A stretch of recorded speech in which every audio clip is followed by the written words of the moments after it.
नमस्कार, मैं हूं आपके साथ वैशाली और आप देख रहे हैं अनंत टीवी लाइव। आइए बढ़ते हैं खबरों की ओर। भोपाल के इंडस पार्क में पूज्य श्री रमाकांत जी महाराज द्वारा श्रीमद् भागवत कथा का आयोजन किया गया, जिसमें भक्तों ने आध्यात्मिक ज्ञान और भक्ति रस का आनंद लिया। कथा के दौरान महाराज जी ने भगवान श्री कृष्ण की लीलाओं का संजीव वर्णन किया, जिससे उपस्थित श्रद्धालु भाव विभोर हो उठे। कथा के विभिन्न दिनों में उन्होंने भक्तों को धर्म, कर्म, भक्ति और ज्ञान के महत्व पर प्रकाश डाला। कथा के पंचम दिवस पर महाराज जी ने भगवान श्री कृष्ण की बाल लीलाओं और गोवर्धन पूजा की महिमा का वर्णन किया। उन्होंने बताया कि कैसे भगवान श्री कृष्ण ने इंद्र के अभिमान को तोड़ने के लिए गोवर्धन पर्वत को अपनी छोटी उंगली पर उठाकर गोकुलवासियों की रक्षा की। इस प्रसंग में भक्तों को भगवान की अनंत शक्तियों और उनकी भक्त वत्सलता का स्मरण कराया। पूज्य रमाकांत जी महाराज की ओजस्वी वाणी और सरल व्याख्यान शैली ने श्रद्धालुओं के हृदय में भक्ति की ज्योति प्रज्वलित की। कथा के समापन पर उन्होंने सभी को प्रेम, सद्भावना और सेवा का संदेश दिया, जिससे समाज में सकारात्मक परिवर्तन लाया जा सके। जिस प्रकार से अभी भी समय मुझे कम मिला, लेकिन मैं ऑनलाइन लगातार घर से सुन रहा था इनका फेसबुक और यूट्यूब के पेज पे, और मैं समय रहते आ गया। और इनकी कथा का बहुत अच्छा सरलीकरण जो वक्तव्य है वो बहुत अच्छा लगता है, क्योंकि जिस प्रकार ये भागवत प्रवक्ता भागवत का जो अनुसरण करना बताते हैं, किस प्रकार से हमारे जीवन में जितने भी अध्याय हैं भागवत के, उसको हमें कैसे अपने जीवन में उतारना है, ये बहुत ही एक अच्छी तरीके से इसको समझाते हैं। तो बस इतना ही कहना चाहूँगा। राधे राधे।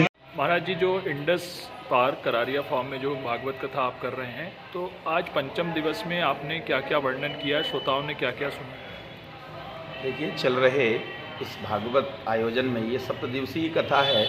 इसमें पंचम दिवस में भगवान की बाल लीलाओं का वर्णन किया गया, जिसमें माखन चोरी लीला और भगवान ने किस तरह जाकर के यमुना जी में काली या नांग को जो है ना रमणक द्वीप पर भेजा और सब गायों को, बाल गोपालों को सुरक्षित किया, ऐसी कथाएं। और भगवान ने किस प्रकार इंद्र का मान मर्दन किया और फिर गोवर्धन पूजा का विधान रखा गया, प्रभु ने किया। और आगे चल कर के जो आज षष्ठम दिवसीय कथा है, वो भगवान की बाल लीलाओं में श्रवण कराते हुए आज भगवान कंस का वध करेंगे।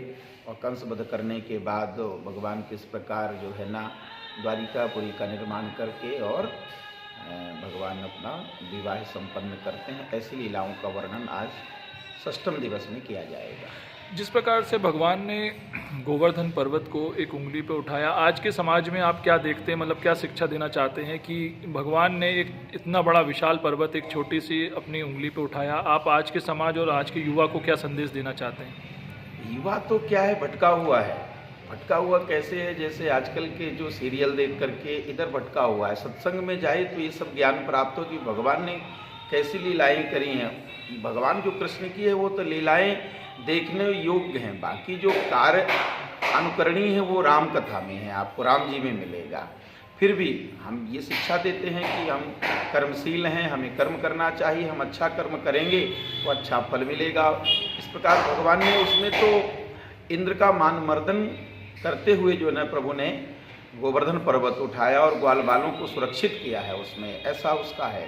तो अब युवाओं को तो सत्संग में जाएं तो ये सब ज्ञान प्राप्त होगा उनको, है ना। जय श्री राम। फिलहाल के लिए इस खबर में इतना ही। बने रहे अनंत टीवी लाइव के साथ। नमस्कार।